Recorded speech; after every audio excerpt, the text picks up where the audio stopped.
Tuhan kami tidak pernah menciptakan kejahatan. Beda dengan Tuhan-Tuhan palsu yang menciptakan. Satu yang dibenci Tuhan, ingat. Satu yang dibenci Tuhan terhadap mayat manusia, yakni jikalau kalian membakar tulang manusia. Karena di wahyu dikatakan aku adalah Alfa dan Omega. Kalau iblis kan bukan Alfa dan Omega, bedanya itu aja. Sesuai dengan Kejadian 3 ayat 22 dikatakan, janganlah dia menjadi salah satu dari antara kita yang dia hidupnya tidak akan hidup abadi kekal ya. Itulah yang dimaksud di situ. Jadi tidak akan pernah mati. Silakan.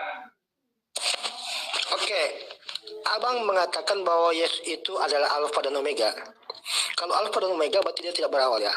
Jadi kalau begitu iblis itu ada yang awali. Siapa yang menciptakan setan itu? Kalau dia tidak berawal. Ya. Silakan Bang. Terima kasih. Ya, setan itu tidak diciptakan, iblis tidak diciptakan. Yang diciptakan itu adalah malaikat. Tuhan kami tidak pernah menciptakan kejahatan. Beda dengan Tuhan-Tuhan palsu yang menciptakan, memang menciptakan kejahatan. Tuhan kami menciptakan adalah malaikat. Kemudian di antara malaikat itu ada yang mengalami perubahan sikap. Contoh, Tuhan tidak pernah menciptakan Tuhan hanya menciptakan manusia. Manusia itu mengalami perubahan sikap di mana dia mengambil harta orang dengan kekerasan. Maka digelarilah dia perampok. Perampok itu lahir bukan ciptaan Tuhan. Silakan. Oke, gini Bang. Di dalam Yesaya 45 ayat 7, versi Ibrani yang bukan versi Anda. Versi Ibrani di situ dikatakan Tuhan yang menciptakan kebaikan dan kejahatan. Kalau di dalam Anda kan terjemahnya nasib baik dan nasib mujur. Nasib baik dan nasib malang itu kan Anda. Tapi dalam bahasa Ibrani yang saya tanyakan kepada Billy, itu Tuhan menciptakan kebaikan dan kejahatan. Nah, kalau tadi Anda mengatakan bahwa Tuhan itu tidak menciptakan kejahatan, lalu dari mana proses kejahatan itu muncul? Karena iblis itu adalah roh. Roh itu tidak berbuat dosa. Yang berbuat dosa itu daging. Nah, kenapa bisa ini roh ini berbuat dosa? Silakan, Pak. Terima kasih. Kamu keliru kalau mengatakan roh tidak bisa berbuat dosa. Bapak dari segala dosa adalah iblis. Baca di kitab Wahyu, ulas-ulas katakan Tuhan menciptakan kejahatan. Sementara di terjemahan bahasa Indonesianya, itu terjemahan bahasa Ibrani kan banyak makna itu. Satu kata memiliki arti beberapa. Udah. Selain menerjemahkannya itu adalah apa namanya kau bilang tadi sifat atau keadaan baik dan keadaan buruk ya. Oke lah, aku ikut tahu sesuai bahasa Ibrani yang kau pikirkan. Nah begini, ketika Tuhan menghukum Nuh, maka seluruh anak-anak bayi-bayi mati. Maka dari sudut manusia Tuhan kejam, Tuhan jahat. Dari sudut manusia kan kita menilai Tuhan ini sekarang. Tuhanlah yang menciptakan kejahatan baik. Berarti kita lihat apa kejahatan yang dilakukan Tuhan di mata manusia, lihat ya. Dan apa kebaikan yang dilakukan. Bukan kejahatan manusia yang diciptakan Tuhan. Kan dia bicara, kau bilangkannya. Jadi kita melihat dari sudut manusia terhadap Tuhan. Kenapa dikatakan Tuhan jahat? Karena memang ada sebagian manusia yang menganggap jikalau Tuhan mematikan orang, itu adalah satu yang sadis. Sama dengan kau kalau melihat anak-anak atau bayi-bayi zaman Nabi Nuh dihanyutkan oleh air. Aduh kasihan sekali ya. Kok Tuhan tega sih? Ini kan seperti orang yang apa? Begitulah kira-kira. Silakan. Gini Bang, di dalam surat Paulus itu mengatakan daging itu, roh itu tidak berbuat dosa. Daginglah yang berbuat dosa. Ayat berapa? Kalau aku yang ada roh penurut, daging tidak. Ya itu sama kan? Beda. Oke, roh penurut daging tidak. Berarti ini iblis kan roh. Sebentar dulu bro. Kalau bisa jangan kau pelintir ayat Alkitab karena aku bukan orang bodoh. Aku tahu apa yang kau ucapkan. Nanti saya tunjukkan. Baik, gini. Ya. Anda tunjukkan dulu dia yang mau benar. Roh tidak berdosa, daging berdosa. Coba buka ayatnya mana? Saya terlempar Bang kalau saya cari satu HP saya pakai. Oke, berarti kau setuju ya roh penurut, daging tidak. Itu aja ya. Ya, oke. Kalau dikatakan roh penurut, kenapa iblis itu tidak bisa menurut Tuhan? Kenapa bisa dia melawan, memberontak? Oke, jawab ya. Dulu Bang, Abang kan bikin aturan, jangan dipotong. Sebelum dipersilakan. Kalau kau sudah bertanya, nggak perlu kau luas-luaskan. Oh, itu juga ya pertanyaanmu. Belum, Bang. Belum. Oke, silakan. Nah, di sini saya ulangi lagi, Bang ya. Abang sendiri katakan roh itu penurut, daging tidak. Nah, iblis ini roh, Bang. Kenapa tidak bisa menurut? Kok bisa memberontak sama dengan daging? Kan aneh nih, Bang. Silakan, Bang. Oke, terima kasih. Konteks ayat itu berbicara roh disandingkan dengan daging. Itu berbicara manusia. Di dalam manusia ada roh manusia dan ada daging manusia. Itu tidak bicara tentang iblis. Iblis tidak punya daging. Pahami dulu itu. Tidak.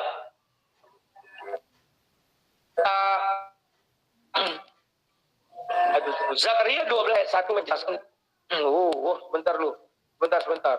Zakaria 12 ayat 1 menjelaskan hal itu. Bahwa Tuhan menciptakan roh di dalam daging ini. Jadi yang dimaksud kami ini tidak. Bukan itu merujuk kepada iblis. Silakan. Berarti kalau roh iblis itu adalah roh, perbedaan roh iblis dan roh manusia, Bang. Sama-sama roh. Apa bisa roh dengan iblis itu tidak penurut, sedangkan roh manusia itu penurut? Kok bisa primbang begitu Tuhan, Bang? Silakan, Bang. Oke, terima kasih. Tuhan menciptakan ada 3 roh di dalam dunia ini. Yang pertama roh Tuhan, meskipun ada 7 roh Tuhan, kita anggap 1 roh Tuhan. Yang kedua, itu roh iblis. Roh iblis yang adalah roh itu juga ya. Yang ketiga adalah roh manusia. Apa perbedaan roh iblis dengan roh manusia? Roh iblis yang adalah roh ya, itu dia hanya berpikir tentang kejahatan. Sementara di dalam diri manusia ada roh manusia yang sudah memiliki pengetahuan tentang yang baik dan yang jahat. Maka di dalam diri manusia baik itu dipengaruhi Roh Kudus, jahat dipengaruhi. Sangat dulu. Ayat kan banyak mengatakan sebelum aku pergi ke surga kata Yesus apa?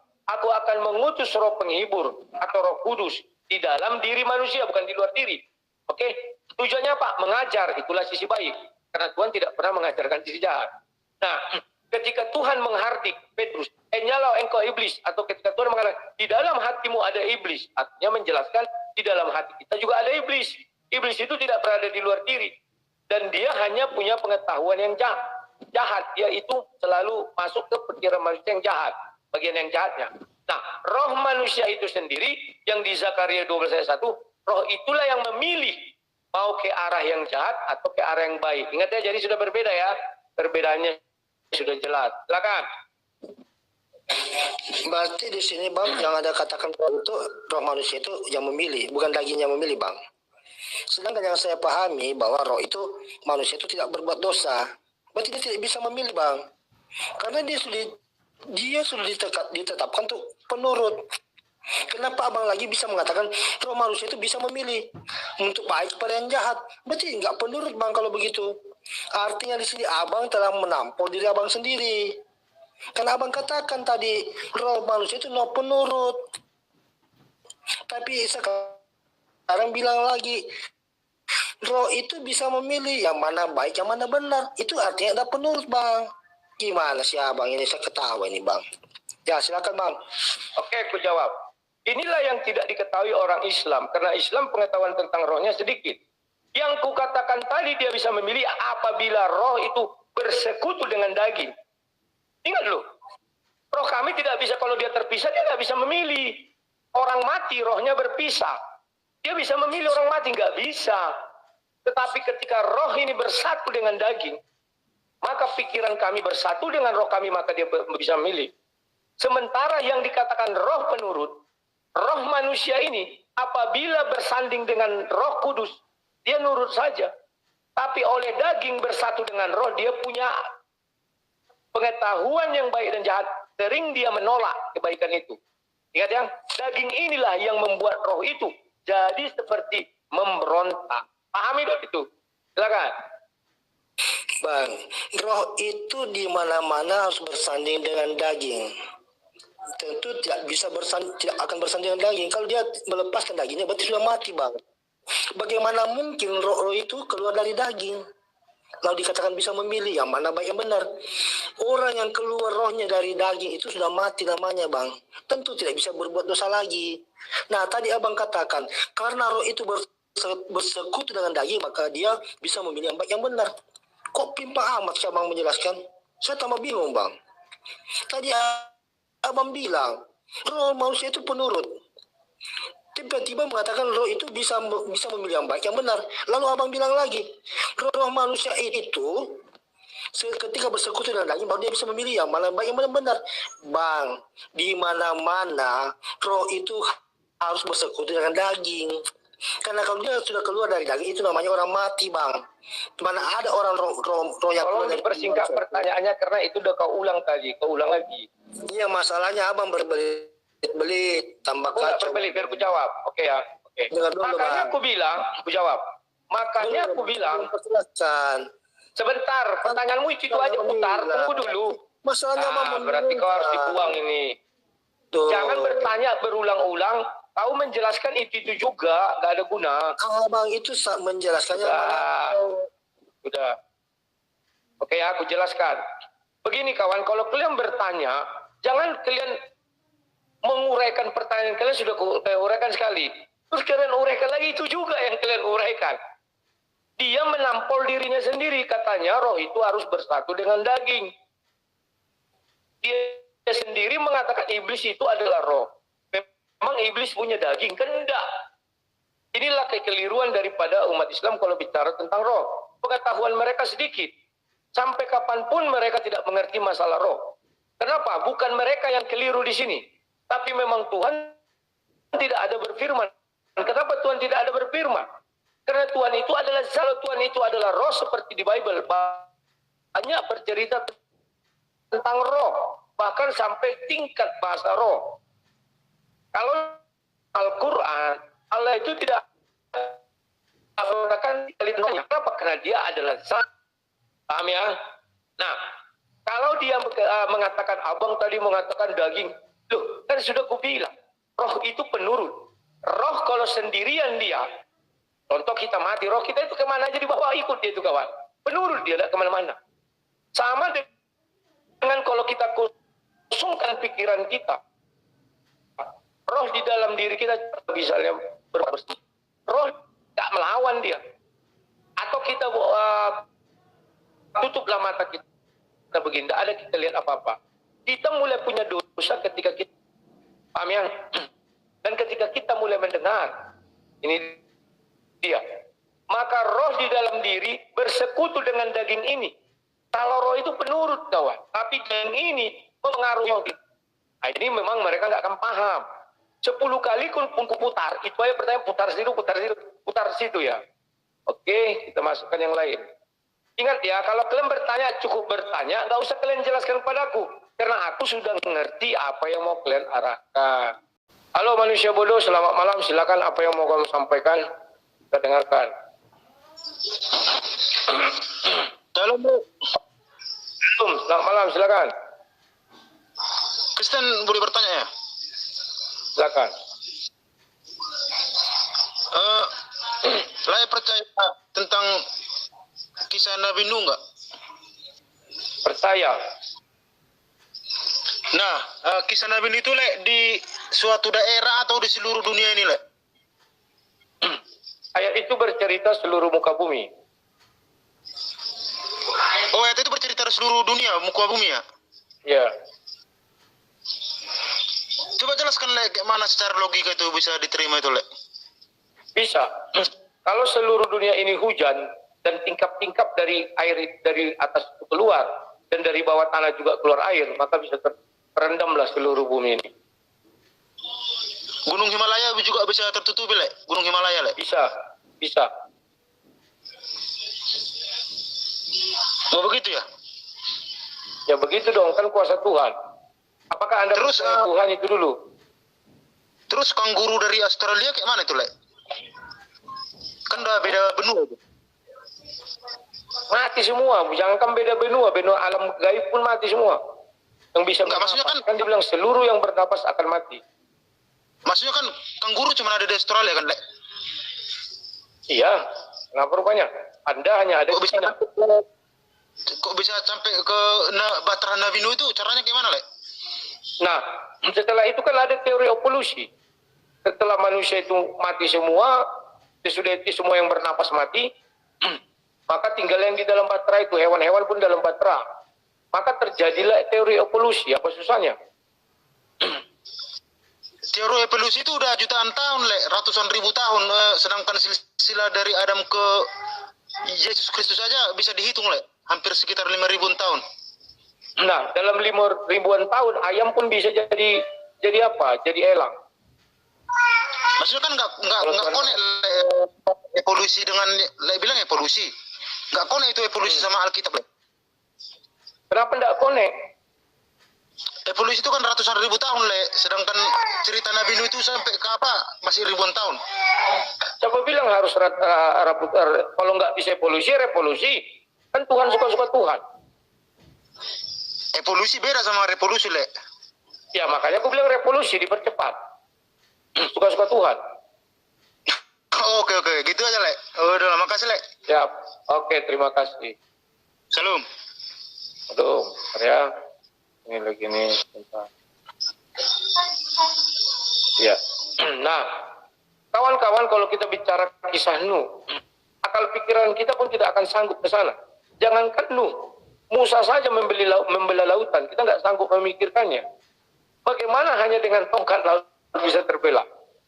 Berarti di situ ada kuasa Tuhan, kuasa Tuhan. Ya. Nah, kemudian bagaimana ceritanya? Kanguru hanya ada di Australia. Ya, banyak hal bisa terjadi. Di Bahtera Nuh itu misalnya ada banyak hewan. Ya, ketika pada saat itu apakah bumi ini sudah terpisah? Bisa jadi belum.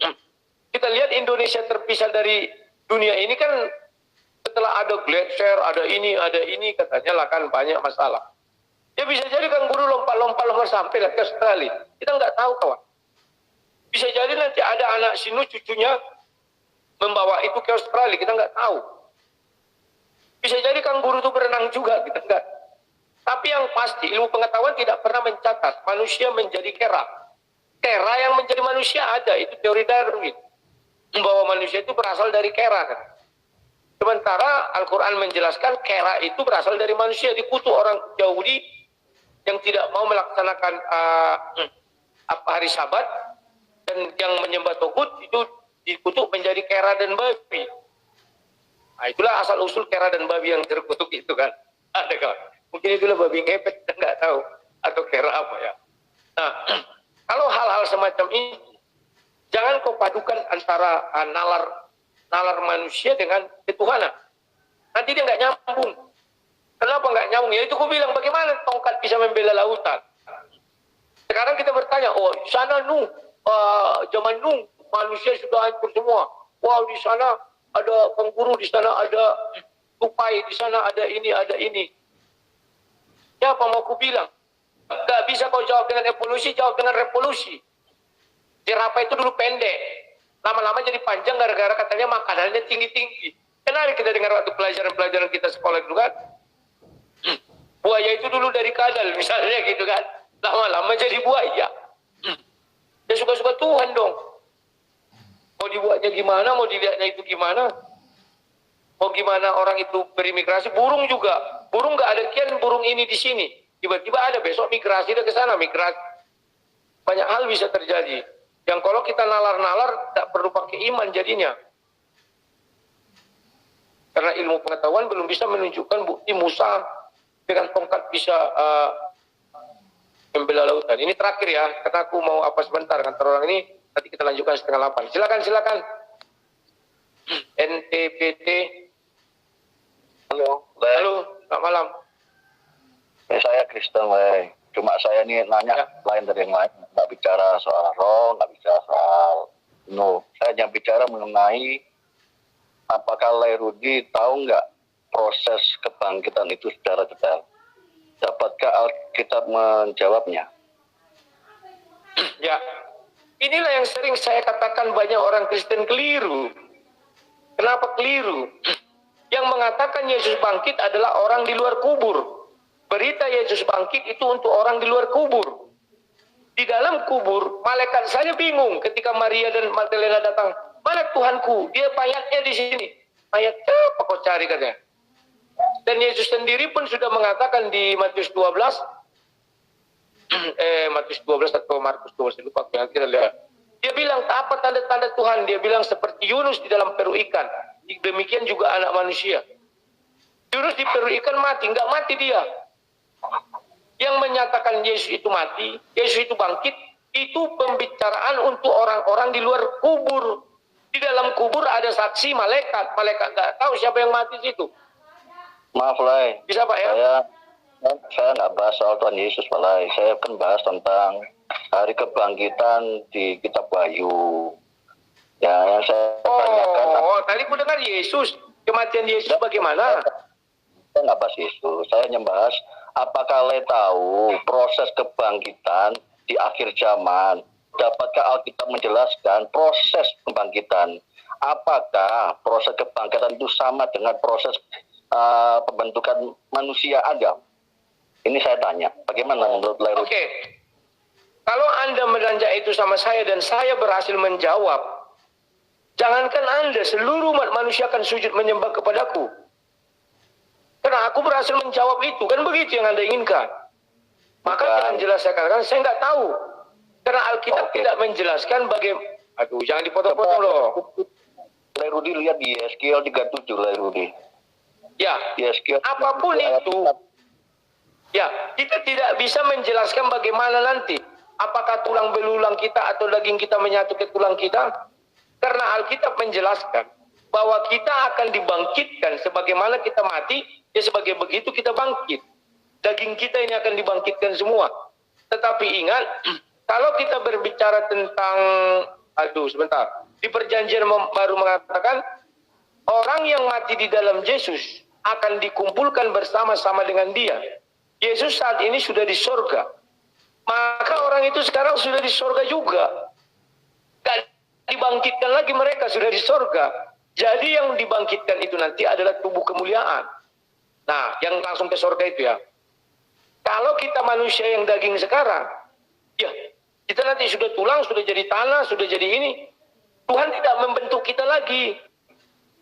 Kalau Tuhan membentuk kita lagi, artinya Adam yang satu itu dibentuk 1 miliar manusia, 1 miliar, 2 miliar dibentuk lagi. Silakan. Betul, Le. Saya sepakat sama Le punya bicara tadi. Cuma saya kan sempat menanyakan proses bentukan tubuh manusia itu apakah seperti proses kebangkitan? Ya, di mana Yeskiel 37 ayat 4 sampai ayat 10 itu kan menceritakan bagaimana manusia itu dibentuk dalam konteks kebangkitan. Apakah hal yang sama itu terjadi pada saat kita di akhir zaman mengenai kebangkitan? Apakah ada sinkronisasinya di situ? Ini saya menanyakan pendapatnya lagi begitu aja. Selain itu nggak ada lagi. Yeskiel 37 ayat berapa? Yeskiel 37 ayat 4 sampai 10. Oke, aku bacakan. Lalu firman-Nya kepadaku, bernubuatlah mengenai tulang-tulang ini dan katakanlah kepadanya, hai tulang-tulang yang kering, dengarlah firman Tuhan. Beginilah firman Tuhan Allah kepada tulang-tulang ini. Aku memberi napas hidup di dalammu supaya kamu kembali hidup. Aku akan memberi urat-urat padamu dan menumbuhkan dagingmu. Aku akan menutupi kamu dengan kulit dan memberikan kamu napas hidup. Supaya kamu hidup kembali dan kamu akan mengetahui bahwa akulah Tuhan. Lalu aku bernubuat seperti yang perintahkan kepadaku dan segera sesudah aku bernubuat kedengaran luas sungguh suatu suara berderak-derak dan tulang-tulang itu bertemu satu sama lain. Ya, kan juga ada saya bilang dia tidak dibentuk lagi. Kita sudah jadi tanah. Ya, saya belum pernah baca ini dan apa yang saya katakan kan pas. Semuanya akan menyatu. Nah, di dalam kubur itu makanya satu yang dibenci tulang. Satu yang dibenci Tuhan, ingat.